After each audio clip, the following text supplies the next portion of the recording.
The auditorium on Helix Primus was built to hold 600 students, and on this particular morning every single seat was taken.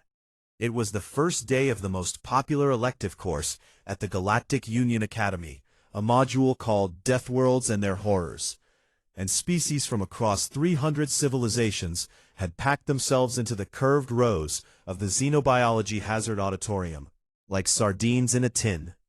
Though none of them would have understood that comparison, because sardines were yet another terrifying thing from Earth. Professor Vrethal stood at the center of the stage, tall and impossibly thin, with translucent blue skin that shimmered under the auditorium lights like the surface of a frozen lake, and 4 long sensory fronds on the top of their head that swayed gently as they moved, picking up the emotions of the room the way an antenna picks up signals. The room was buzzing with nervous excitement. Vrethal loved this. Been teaching this course for 11 galactic cycles, and every single year the students came in thinking they knew what fear was, and every single year Vrethal proved them wrong.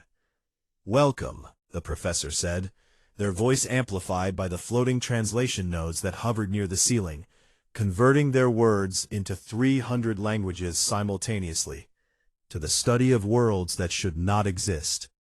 A ripple of whispers moved through the crowd.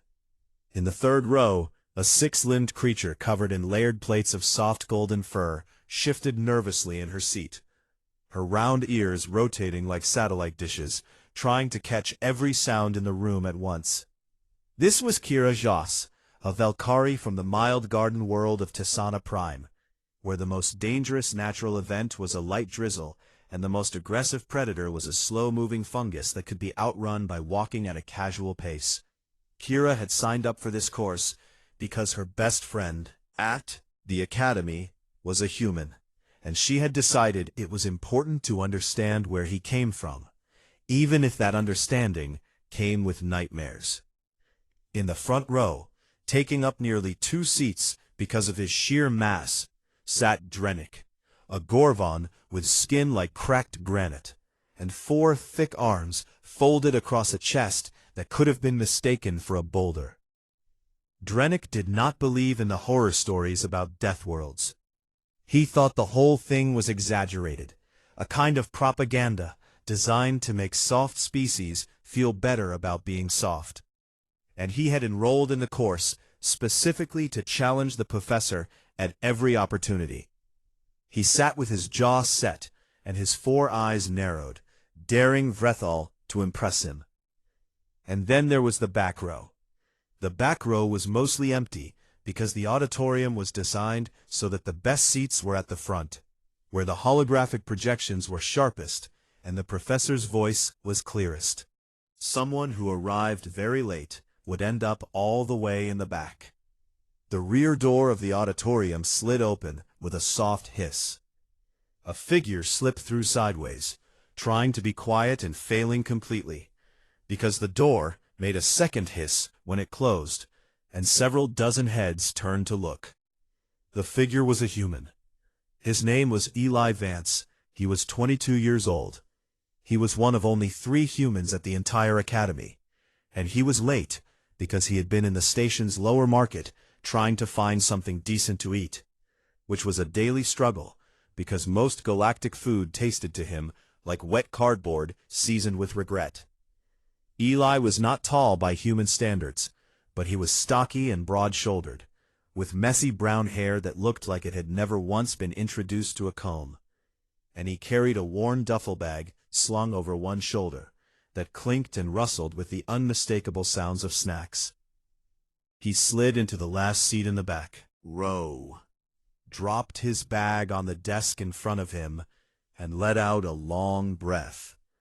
He had made it, mostly. A small moth-like creature called a Fleerin occupied the seat 2 spots to his left, its enormous compound eyes catching the faint light as it glanced at the newcomer with mild curiosity before turning back to the stage. Eli gave it a friendly nod that it did not return, because Fleerin did not nod, and then he settled in and looked down at the stage, where Professor Vrethal was dimming the lights with a wave of one slender hand. The auditorium went dark. Then the holograms came alive. The ceiling above the stage erupted with light, and suddenly the students were looking at a world, a spinning blue and green sphere, streaked with white clouds and surrounded by the cold black of space.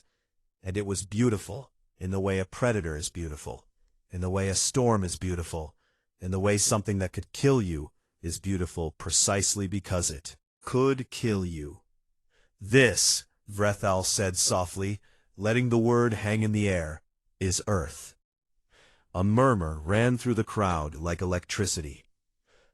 Designated Death World 7 by the Galactic Hazard Classification Bureau, Vrethal continued.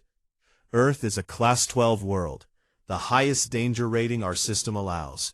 A planet where the gravity is punishing, the atmosphere is corrosive, the weather is violent, the oceans are filled with monsters, and the dominant species rose to power not in spite of these horrors, but because of them. The hologram zoomed in, sweeping over vast green jungles, where everything fought everything else for survival. Over churning gray oceans, where creatures the size of shuttlecraft hunted in the deep. Over mountains that spat fire, and plains that were torn apart by spinning columns of wind. Several students gripped their armrests. Kira's golden fur stood on end. Even Drenic leaned forward half an inch, though he would deny it later. Today, Vrethal said, and their sensory fronds rose with theatrical precision. We will not discuss the predators, or the weather, or the oceans, or the volcanoes. A pause. Today we will discuss something far more unsettling. Another pause. Today we discuss the fruit. Confused murmurs. Specifically, Vrethal said, we will discuss the fact that the plants of Earth, the stationary, rooted, photosynthesizing organisms that on any civilized world would be harmless decoration, have evolved to produce chemical weapons of such lethality that a single seed, a single bite, a single drop of juice from the wrong species could kill most of you in this room. Silence. Dead, horrified silence. Vrethal smiled, which on a Silthari looked like a crack forming in ice. Let us begin. In the back row, completely unaware of what was about to happen, Eli Vance reached into his duffel bag, pulled out a round red fruit that caught the faint light like a tiny jewel, and bit into it with a crisp, loud crunch that nobody heard over the sound of 300 students holding their breath. It was a very good apple. Down in the third row, Kira turned and glanced toward the back of the auditorium, catching a glimpse of Eli's silhouette in the dim light. And she saw him chewing on something, but could not make out what it was. And she thought to herself that he was probably eating one of those terrible human nutrient bars again, and she made a mental note to bring him something better next time. And then she turned back to the stage where the professor was pulling up the first holographic image. It was a fruit. It was red and round and shining under the blue glow of the projector, and it looked completely harmless, almost pretty, like something you might use as decoration on a festival table. Vrethal let the image rotate slowly in the air above the stage. This, said, their voice dropping to a near whisper that somehow filled the entire room, is what the humans call an apple. And in the back row, Eli took another bite of his. Professor Vrethal let the holographic apple spin in the air for a long, deliberate moment, watching the light play across its red skin, while the students stared at it, the way one might stare at an armed explosive sitting on a table at a dinner party. The apple, Vrethal began, known to human scientists as Malus domestica, is one of the most widely consumed fruits on Earth, grown on every continent where humans have settled, fed to children as young as one solar cycle, packed into bags and carried as casual snacks, and at this very moment, there are approximately 25 billion apple trees on that planet, producing fruit at a rate that staggers the imagination. The professor paused, letting the number sink in. Now, they said, let me tell you what is inside this fruit. The hologram shifted, the apple splitting open in cross-section, zooming into the center, where a cluster of small dark seeds, sat nestled in the white flesh, like tiny hidden teeth. "These are the seeds," Vrethal said, "and each one of these seeds contains a compound called amygdalin." A molecular structure appeared in glowing blue lines beside the apple, rotating slowly. When amygdalin is crushed, chewed, or otherwise broken down, it undergoes a chemical reaction that produces this. The molecular display shifted, rearranging itself into a simpler, more sinister shape: hydrogen cyanide. The word landed in the auditorium like a stone dropped into still water. Every student in the room knew what cyanide was, because it was one of the first chemical hazards taught in basic safety orientation during the first week at the academy, right alongside radiation and vacuum exposure. And the fact that it was coming out of a fruit that children ate, was enough to make several students physically recoil in their seats. A Valkyrie in the 5th row made a soft keening sound of distress. A cluster of small, amphibian Drenic students near the middle began whispering to each other in rapid clicks. Drenic, in the front row, narrowed all 4 of his eyes and opened his mouth to say something dismissive, but Vrethal was already ahead of him. "For those of you thinking this cannot be truly dangerous," the professor said, looking directly at Drenic with the calm precision of someone who had dealt with skeptics before, "allow me to provide some numbers calibrated to Gorvan biology, specifically." A data chart appeared in the air. "Based on your species' biochemistry, Cadet Drenic, approximately 40 crushed apple seeds would deliver a fatal dose of cyanide to an adult of your size and weight. And you are one of the most physically resilient species in this auditorium, which means for many of the rest of you, the number would be significantly lower." Drenic closed his mouth. He did not open it again for some time.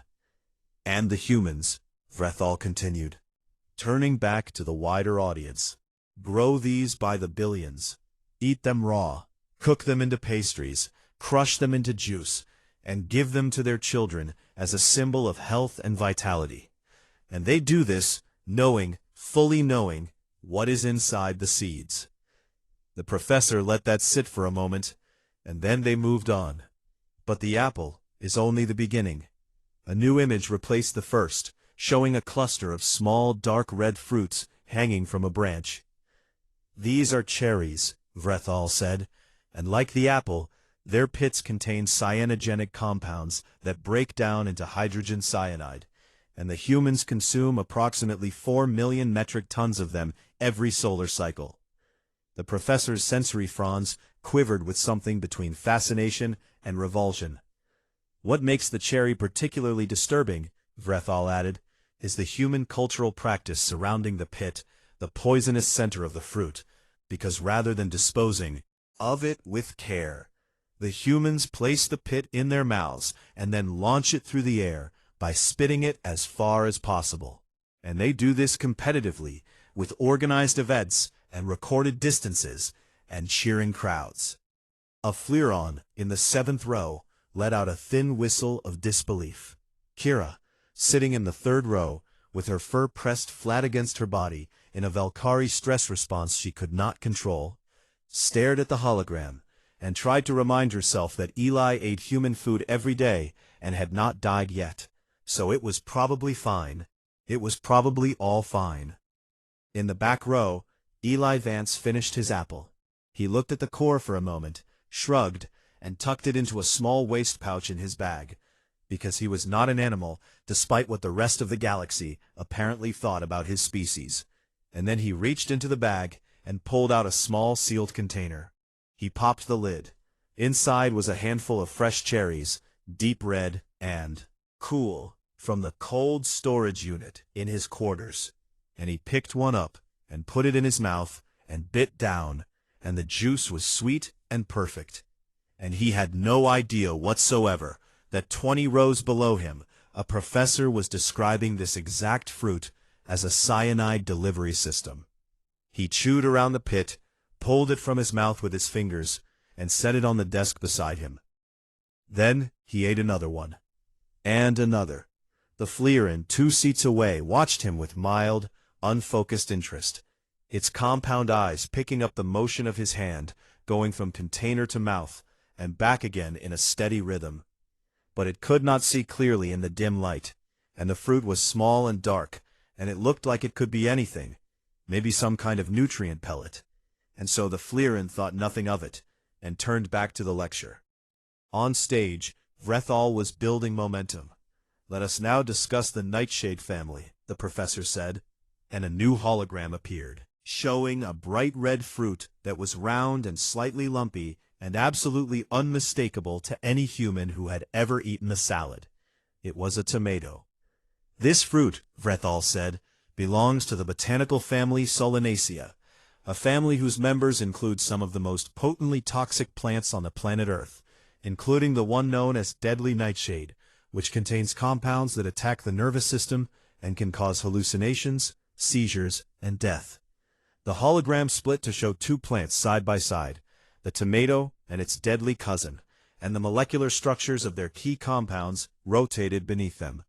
"Notice," Vrethal said, with the quiet intensity of someone revealing a terrible secret, "how similar they are, how close the chemistry is between the fruit the humans eat by the billions and the plant that kills on contact.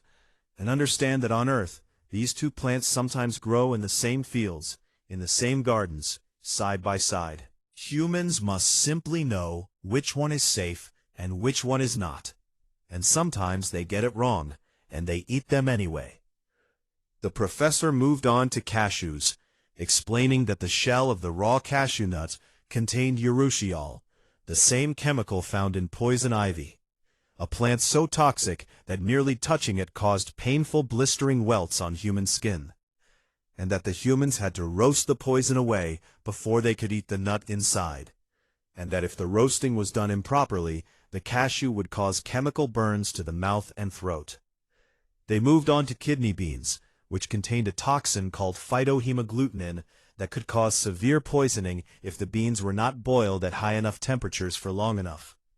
And the humans had recorded thousands of cases of people poisoning themselves with undercooked beans throughout their history, and yet they continued to eat them, day after day, century after century, as if the repeated poisonings were simply an acceptable cost of doing business.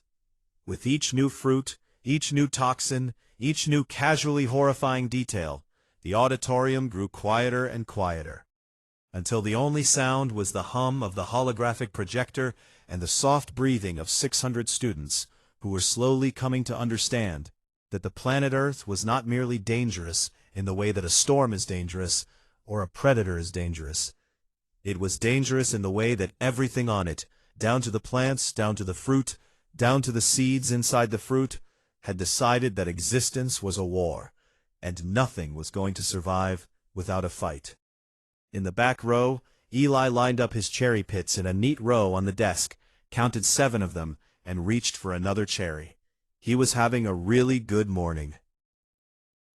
The recess was supposed to last 10 minutes, but it felt like it lasted an hour, because nobody could stop talking about what they had just heard. Small clusters of students gathered in the aisles and at the edges of the auditorium, speaking in low, intense voices about cyanide seeds and pain-inducing peppers, and the general insanity of a species that treated chemical warfare as a seasoning. And the noise in the room was the particular kind of noise that happens when a large number of people are all trying to process the same impossible thing at the same time. Kira Jas did not join any of these groups. She stood up from her seat in the 3rd row, squeezed past a pair of Drenic students who were still clicking at each other in rapid distress, and made her way up the long, sloping aisle toward the back of the auditorium, because she needed to see Eli. She needed to sit with him and be reminded that humans were normal and friendly, and not the horror movie creatures that the professor had just spent an hour describing. She found him in the last row, right where she expected him to be, slouched in his chair, with his feet propped up on the seat in front of him, and his duffel bag open on the desk, like a small fabric buffet. He was eating an apple, a green one this time, and he was biting into it with the relaxed enthusiasm of someone who had absolutely no concerns about anything in the universe at that particular moment. Kira slid into the seat beside him. "Hey," Eli said, smiling at her with his mouth full. "Hello, Eli," Kira said. She looked at the apple. She looked at the desk. On the desk, arranged in a neat little row like tiny soldiers, were 7 cherry pits, dark and round and gleaming faintly in the half-light of the auditorium. And beside the cherry pits was an empty container that still held the faint red stain of cherry juice. And beside that was the hot sauce bottle with its cartoon pepper label grinning up at the ceiling like a small declaration of war. Kira looked at all of these things for a long time. She looked at the apple in Eli's hand. She looked at the holographic projector on the stage below, which was still frozen on the molecular structure of capsaicin, red lines glowing softly in the dim air. She looked back at Eli. "Eli," she said, and her voice was very careful, very controlled, the way someone's voice gets when they are asking a question they are not entirely sure they want the answer to. "What are you eating?" Eli looked at her, then looked at the apple, then looked back at her. "Apple," he said. "You want some?" Kira did not answer immediately. Her golden fur was doing the thing it did when she was stressed, pressing flat against her body in some places, and standing straight up in others, creating a pattern that looked like a weather map of anxiety, and her round ears had stopped rotating and were pointed directly at Eli in the Valkyrie equivalent of a hard stare. "That is an apple," she said. "Yeah," Eli said. "From Earth. Yeah, I got a bunch from the import shop on Deck 14. They just got a shipment in, and these ones are really good. They have this kind of sour thing going on that I—" "Eli." He stopped talking. Kira pointed at the cherry pits. "Those are cherries," she said, and it was not a question. "Were cherries," Eli said. "Those are just the pits now." Kira pointed at the hot sauce bottle. "And that.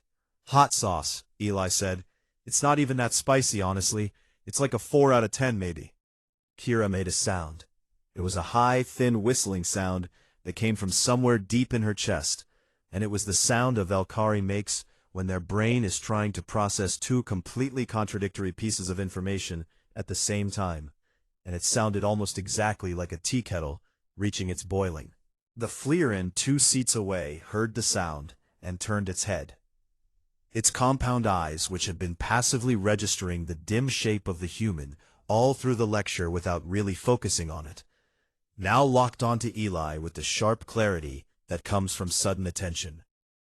And for the first time, the Fleerin actually saw what was in his hand. A round fruit, red-green skin, white flesh where he had bitten into it. The Fleerin's brain made the connection in about half a second. It looked at the apple in Eli's hand, and then it looked at the holographic projector on the stage, where the image of an apple had been displayed, not 30 minutes ago, under the heading, "Cyanide Precursor, Lethal Toxin." And then it looked back at the apple in Eli's hand. It let out a distress chirp. Not a small one. The kind of distress chirp that evolution had designed to alert every member of a Fleerin colony that something very dangerous was happening very close by, a sound that was sharp and piercing and loud enough to cut through the noise of the entire auditorium like a knife through silk. Heads turned, dozens of them, from every direction, compound eyes and simple eyes and multifaceted sensor arrays, all swiveling toward the back row, where a human was sitting with a half-eaten apple in one hand and a look of mild confusion on his face. The whispers started immediately. That is a human. Is he holding? That is the fruit. That is the cyanide fruit from the lecture. Are those pits on his desk? Are those the cherry pits?" The whispers became exclamations, and the exclamations became a rising wave of noise that swept down through the auditorium toward the stage, and Professor Vrethal, who had been reviewing notes for the second half of the lecture, looked up with their fronds alert and began pushing through the crowd of students who were now all moving in the same direction. Upward, toward the back row, toward the human. The professor reached the last row slightly out of breath, which was remarkable, because Silthari did not technically breathe in the way most species understood the concept. But the exertion of pushing through 600 students had clearly taken something out of them. Vrethal looked at Eli. Eli looked at Vrethal. The professor's gaze moved to the apple, then to the cherry pits, then to the hot sauce bottle, and with each item, their sensory fronds went more and more rigid until they were standing perfectly straight on top of their head, like 4 blue exclamation marks. "Cadet Vance," Vrethal said, and their voice had the strained quality of someone trying very hard to remain professional in a situation that was aggressively testing their ability to do so. "Is that a Malus domestica?" "It is just an apple, Professor," Eli said. "That fruit contains cyanide precursors." "Seeds," Eli said, "and you would need to eat like a whole cup of them, chewed up, all at once, and even then it would depend on your body weight, and I do not eat the seeds anyway, so—" Vrethal pointed a long, trembling finger at the cherry pits. "And those?" "You do not eat the pits," Eli said, sounding genuinely puzzled that this needed to be explained. "Nobody eats the pits." "And that," Vrethal said, and their fingers swung to the hot sauce bottle, with the intensity of a prosecutor presenting evidence in a murder trial. Eli looked at the bottle. He looked at the professor. He looked at the bottle again. A slow grin spread across his face, the kind of grin that humans make when they realize they have accidentally become the most interesting thing in the room, and have decided to lean into it. "Do you want to try some?" he said. Vrethal took a step backward, as if the bottle had lunged at them. The crowd of students pressed around the back row, gasped, and murmured, and stared. And in the silence that followed, Drenic, who had made his way up from the front row with the slow, deliberate gait of someone who takes a long time to get anywhere, but always arrives, stood at the end of the row, and looked at Eli with all 4 of his eyes. The Gorvon had spent the entire lecture with his arms crossed, convinced that the dangers of death worlds were exaggerated, convinced that no planet could be as terrible as the professors claimed, convinced that the reputation of humans was overblown. He looked at the apple core. He looked at the cherry pits. He looked at the hot sauce. He looked at the human who had been sitting in the back row of a lecture about deadly fruit, eating the deadly fruit, the entire time, without concern, without hesitation, without even paying attention. "You," Drenic said, and his voice was like 2 stones grinding together, heavy and rough and filled with something. "That might have been fear and might have been respect, and was probably both, are the most terrifying creature I have ever encountered." Eli blinked. "Dude," he said, "it is just lunch." A silence that followed was the loudest silence the auditorium had ever held. And then Eli, who had never in his life been good at being the center of attention, and who was now acutely aware that 600 pairs of eyes were locked onto him like targeting systems, did the most human thing possible. He quietly put the hot sauce back in his bag, wrapped the apple core in a napkin, swept the cherry pits into the empty container, and mumbled something about how he should probably go, and that this had been a really good lecture, and sorry for the interruption. He did not get far. The students had questions. The lecture never officially ended. Professor Vrethal tried to resume, standing back at the podium and pulling up the biohazard containers for the demonstration segment. But the students were not looking at the stage anymore. They were looking at the back row, where a 22-year-old human was surrounded by a semicircle of alien students who were asking him questions with the intense fascination of scientists who had just discovered a new form of life, which in a way they had, because most of them had never actually spoken to a human before, and the idea that they could just walk up and ask one why this species ate poison was apparently too thrilling to resist. Vrethal stood at the podium for about 4 minutes, fronds drooping with the resignation of a teacher who knows when they have been upstaged. And then they quietly dismissed the class and began packing up their notes. Eli, for his part, was trying his best. "Yes, the seeds have cyanide, but you do not. Eat the seeds." "No, I did not know this was a nightshade. I mean, I knew tomatoes were nightshades, but I did not think about it like that." Hot sauce is just peppers and vinegar and sometimes garlic. It is not a weapon. I mean, technically, I guess you could call it a weapon, but no, I cannot eat actual poison. I mean, some things that are poison to you are not poison to me, but I am not immune to everything, like I cannot drink bleach or anything. This last statement, meant to be reassuring, had the opposite effect, because several students immediately wanted to know what bleach was, and when Eli explained that it was a corrosive chemical humans use to clean their living spaces, and that it was stored in cabinets in their homes, right next to their food, the crowd's horror renewed itself with fresh energy. Kira stood at the edge of the group watching all of this, with an expression that mixed fondness, exasperation, and the quiet pride of someone whose best friend had just accidentally become the most famous person on the station. By the time Eli finally extracted himself from the crowd, promising to answer more questions later, and practically jogging toward the exit, with his duffel bag bouncing against his hip, the story had already begun to spread. It moved through the academy the way all good stories move through enclosed communities, fast and with increasingly dramatic embellishments. By lunchtime, the version circulating on the lower decks was that a human had eaten cyanide fruit during a lecture and did not even flinch. By dinner, the story had evolved to include the detail that the human had been drinking concentrated capsaicin extract straight from the bottle, which was not true, but was close enough to the truth that nobody bothered to correct it. By the next morning, there was a version going around the engineering department that claimed the human had eaten the apple seeds on purpose. Professor directly in the eyes, and said, "I have eaten worse," which was entirely made up, but which everyone agreed sounded exactly like something a human would say. Eli was mortified. He had not wanted to be famous. He had not wanted to be a symbol of anything. He had simply wanted a snack during a long lecture. And now, everywhere he went on the station, people stared at him with a mixture of awe and terror that made him deeply uncomfortable. The three humans on the station went from being quiet curiosities to being the subjects of whispered conversations in every corridor. Because if one human could eat deadly fruit without a care, what else could they do? What else could they survive? What else about their terrible planet had the Academy been underestimating? Kira, meanwhile, channeled her fascination into academics.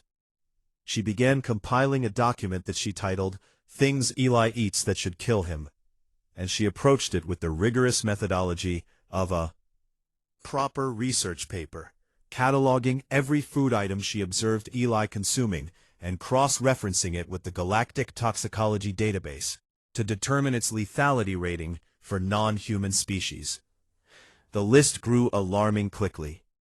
Coffee, which contained a stimulant drug that was cardiotoxic to 11 known species. Chocolate, which contained theobromine, lethal to at least 7 species in the Galactic Registry. Garlic, which contained organosulfur compounds that could cause hemolytic anemia in several mammalian species. Alcohol, which was a literal cellular poison that humans consumed recreationally in enormous quantities and had been doing so for at least 10,000 years. She uploaded the document to the Academy intranet as a student research paper, expecting maybe a few dozen readers from her xenobiology cohort. And within 1 week, it had been downloaded 14,000 times, and was the most accessed student publication in the history of the Academy. Eli asked her to take it down. She did not take it down. 3 weeks after the lecture, something happened that changed the way the Academy talked about humans permanently.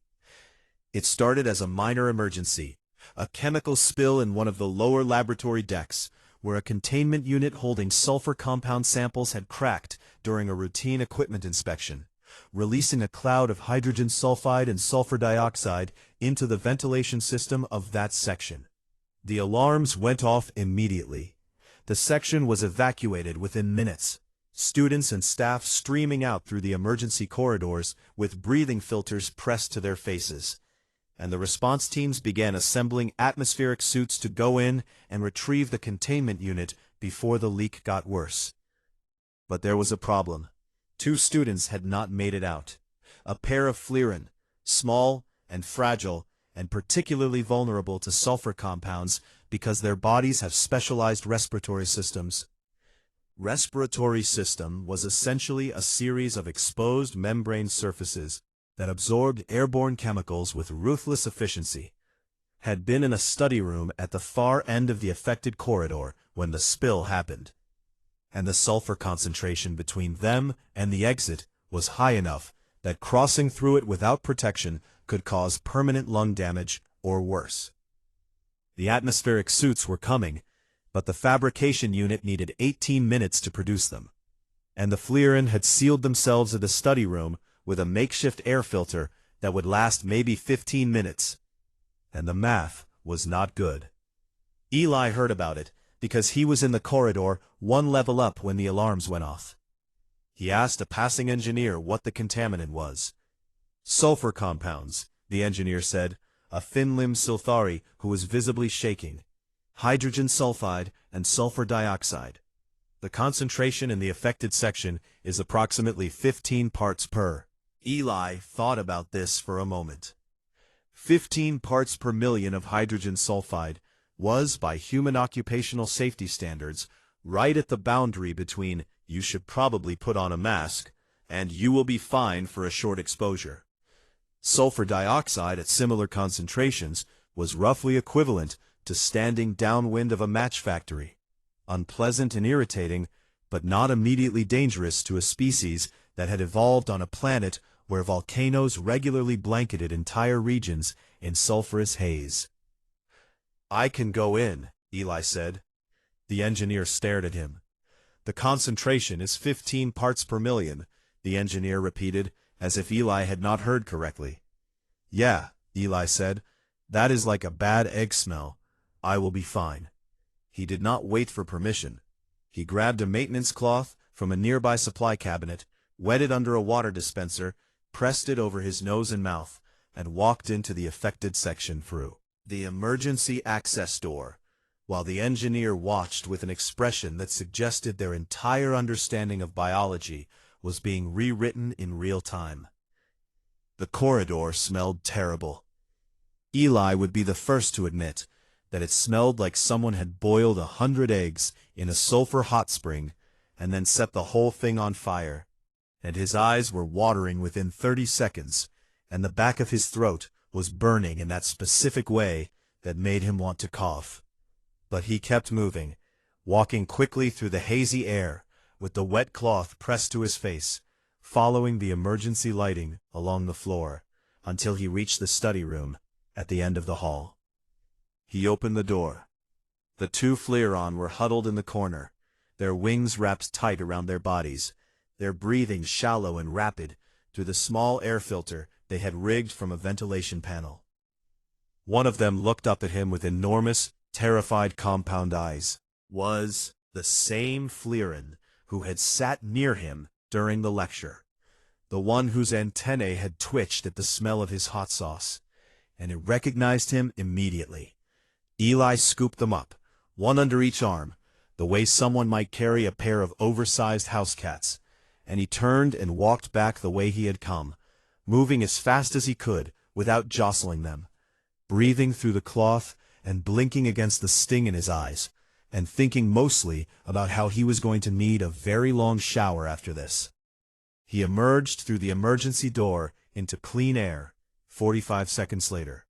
He was coughing, his eyes were red and streaming, and he smelled like a geological disaster. But he was standing and breathing, and the two Fleeron in his arms were alive and safe, and already being rushed to the medical bay by the response team that had gathered outside the door. The Fleeron from the lecture, the small one with the sensitive antennae, looked up at him from the ground. Medical stretcher as it was carried past, and its voice was thin and trembling, but clear enough for the translation node to catch. "You really are immune to everything, are you not?" Eli wiped his eyes with the back of his hand and shook his head. "Nah," he said. "I just grew up on a death world." That evening, Eli sat in the academy mess hall at a corner table, trying very hard to be invisible, which was difficult because every person who walked past looked at him like he was some kind of folk hero. Kira sat across from him, her fur settled into its normal soft pattern for the first time in weeks, and she was looking at him with the resigned fondness of someone who has accepted that her best friend is clinically insane by galactic standards and has decided to love him anyway. Drenic was there too. The massive Gorvon had started showing up at their table about a week after the lecture, never explaining why, never asking if he could join, lowering himself into the reinforced chair at the end of the table, and sitting there like a boulder that had decided it belonged. And neither Eli nor Kira had questioned it, because Drenic was the kind of person you did not question, you just made room. Eli reached into his bag and pulled out an orange. He began to peel it, and immediately the sharp citrus scent of the oils in the rind filled the air around the table. And a Drenic student at the next table wrinkled its face and shifted its chair a few inches away, because the limonene in orange peel was a mild irritant to its species, and the smell was like a tiny chemical announcement that a human was nearby. Kira watched him peel the orange, with her ears rotating slowly. "Is that one poisonous too?" she asked. Eli tore the peel away in one long spiral, and separated the orange into segments. "The peel oil can sting your eyes," he said. "The juice is really acidic, and technically if you eat too many, the vitamin C can mess you up." Kira nodded slowly. "So yes," she said. Eli grinned at her, that easy, warm grin that made it impossible to be afraid of him, no matter what the toxicology database said about his lunch. "So yes," he said. He held out a segment to Drenic. The Gorvon looked at it. He looked at it for a long time, the way someone looks at a door they are deciding whether or not to walk through, and his 4 eyes studied the small wedge of orange fruit sitting in the human's palm, glistening faintly with juice. And he thought about cyanide apples and pain peppers, and a species that treated the most hostile planet in the known galaxy like a home they were proud of. Drenic took the segment. He placed it in his mouth very carefully, the way a demolition expert handles a sensitive device, and he bit down, and the juice burst across his tongue, sweet and sharp and bright, and unlike anything he had ever tasted on his dry stone. Homeworld. His craggy face moved through several expressions that his species was not generally known for having. Then, slowly, like a mountain deciding to smile, the corners of his mouth turned upward. "It is good," he said. Eli pushed the rest of the orange across the table toward him. "Welcome to Earth Cuisine, big guy." Outside the mess hall windows, the stars of the galactic arm stretched across the black in a river of cold light. And somewhere among them, impossibly far away and impossibly dangerous and impossibly alive, a blue-green planet spun in the dark, growing its deadly fruit and raising its stubborn children, and waiting with the patience of a world that had survived 4 billion years of its own violence, for the rest of the galaxy to understand that the things which should have killed humanity were the very things that made it strong. And in the mess hall of Helix Primus, a human, a Velkari, and a Gorvon sat together and shared in orange. And it was, by any reasonable measure, the most dangerous thing on the table. Nobody cared. It tasted good. Professor Vrethal stood perfectly still at the center of the stage and let the silence build the way a musician lets a note hang in the air before the final movement of a symphony. The students had been through cyanide in apples and cherries, toxins in kidney beans, chemical burns from cashews, and the unsettling family tree of the tomato, and most of them looked like they had just survived something traumatic, which in a way they had, because learning that an entire planet's plant life had essentially declared war on anything that tried to eat it was the kind of knowledge that changed a person. But Vrethal was not finished. The professor reached up with one long, translucent arm and made a slow, sweeping gesture, and the holograms of all the previous fruits faded away into darkness, leaving only the blue glow of the projector humming softly in the silence. "Everything I have shown you so far," Vrethal said quietly, "has been dangerous, yes, Toxic. Yes. Potentially lethal. Absolutely. But all of those dangers are hidden inside the fruit, locked away in seeds and shells and cellular structures. Passive threats that only activate when the fruit is prepared incorrectly or consumed in large quantities. The professor's sensory fronds rose slowly, one by one, like the hackles of a creature sensing a predator. What I am about to show you is different. A new hologram blazed to life above the stage. It was small, curved, and bright red, tapering to a sharp point at the end, like a tiny dagger made of plant matter, and it seemed to glow under the blue light of the projector as if it were generating its own heat. "This," Vrethal said, "is a chili pepper." A few students leaned forward, curious, because it did not look particularly threatening, and after the horrors of Cyanide and Nightshade, a small red fruit seemed almost friendly. They were wrong. The chili pepper, Vrethal continued, contains a compound called capsaicin, and capsaicin is not a poison in the traditional sense. It does not damage cells the way cyanide does. It does not attack organs the way phytohemagglutinin does, and it does not cause chemical burns the way urushiol does. A pause. "What capsaicin does," the professor said, and their voice dropped to a register that made the translation nodes work harder to convey the gravity, is activate a specific receptor in mammalian nerve tissue called TRPV1, and this receptor has one function and one function only. The hologram zoomed in on a cross-section of human nerve tissue, showing the receptor sites in glowing red. It detects burning.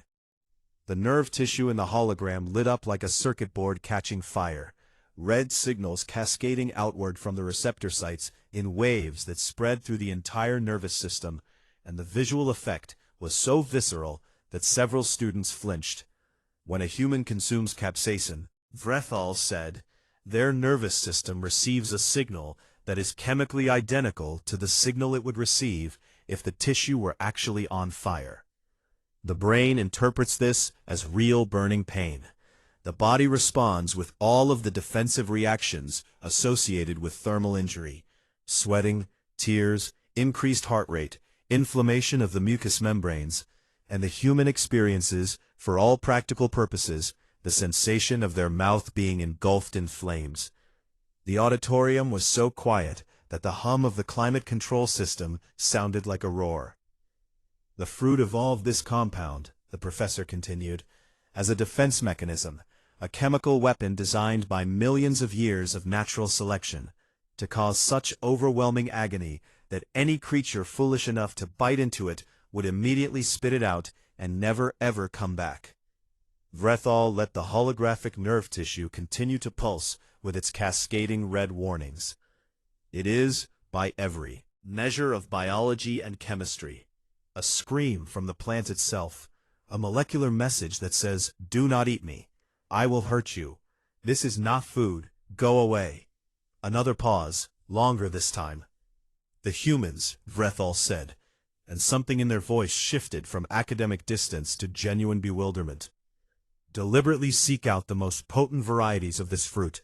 They have spent centuries selectively breeding the plants to produce higher and higher concentrations of capsaicin. They have engineered peppers so powerful that the capsaicin content is measured in millions on their heat scale. Peppers so dangerous that they must be handled with protective gloves and eye coverage. Peppers that have caused humans to lose consciousness from the pain." Vrethal looked out at the audience. "And they eat them. Silence. For fun. More silence. They hold organized competitions," the professor said, and their fronds were vibrating now with a frequency that meant either extreme stress or extreme disbelief, where groups of humans gather in public spaces and consume progressively more potent peppers while audiences watch and cheer. And the goal is to see which human can withstand the most pain before their body forces them to stop. And the winners are celebrated, and then they do it again. A trembling wing rose in the 7th row. It belonged to the same Fleeron who had been sitting near Eli in the back, though this one was a different individual, smaller and more timid, and its voice came out as a thin, reedy whistle that the translation nodes barely caught. "Professor, why would they do this?" Vrethal stared at the student for a moment. "I consulted the Human Cultural Database extensively to answer that exact question," the professor said. "And the most common explanation given by humans themselves, across hundreds of cultural sources and thousands of years of recorded history, is this." Vrethal straightened to their full height. "It tastes good." The auditorium erupted, not with screams, not with panic, but with the chaotic noise of 300 species all trying to process an incomprehensible piece of information at the same time. A sound like 100 different languages of disbelief crashing into each other and bouncing off the curved walls of the lecture hall. A Velkari in the third row stood up and then sat down again, because she did not know what she had planned to do after standing up. A cluster of Drenic students were clicking so fast that the translation nodes gave up and displayed untranslatable distress vocalization on the nearest display screen. Someone near the middle of the room asked in a high, strained voice if humans were immune to pain, and Vrethal answered with devastating calm that no, humans experience the full effect of the capsaicin, every burning second of it, and they simply chose to endure it, and the room got louder. Kiraja sat in her seat, with her golden fur standing straight up, and her round eyes as wide as they could physically go. And she was thinking about every single time Eli had offered her food from his bag, and she had politely said no thank you. And she was thinking about the red bottles and small containers she had seen in his quarters. And she was thinking about the time he had put something on his food that he called just a little hot sauce, nothing crazy. And she was realizing with growing horror that she might have been sitting next to a chemical weapons enthusiast this entire time. She turned in her seat and looked toward the back of the auditorium. In the dim light, she could see Eli's shape slouched comfortably in his chair, and she could see him put something in his mouth, but she could not tell what it was, and she told herself it was fine. It was probably a nutrient bar. Humans had nutrient bars. It was definitely a nutrient bar. Nutrient bar. In the back row, Eli Vance had finished his cherries and moved on to a piece of dried meat from his bag, a strip of jerky that was perfectly good on its own, but that he felt could use a little something extra. And so he had pulled out a small bottle with a red cap and a label that featured a cartoon pepper breathing fire. And he had shaken several drops of hot sauce onto the jerky, and now he was chewing it with the quiet contentment of a man who had found exactly the right ratio of salt to heat. The Flirin 2 seats away twitched. Its antennae, which were extraordinarily sensitive chemical receptors, capable of detecting molecular traces at concentrations measured in parts per billion, had picked up something in the air, something sharp and aggressive and unmistakably hostile, a chemical signature that every survival instinct in its small body was interpreting as danger. The Flirin did not know what capsaicin was by smell. Ever been close enough to a chili pepper to find out. But its antennae knew that whatever it was detecting was not supposed to be in a classroom. It shifted uncomfortably in its seat, and folded its wings a little tighter against its body, and tried to focus on the lecture. On stage, Vrethal was finally bringing the room back under control.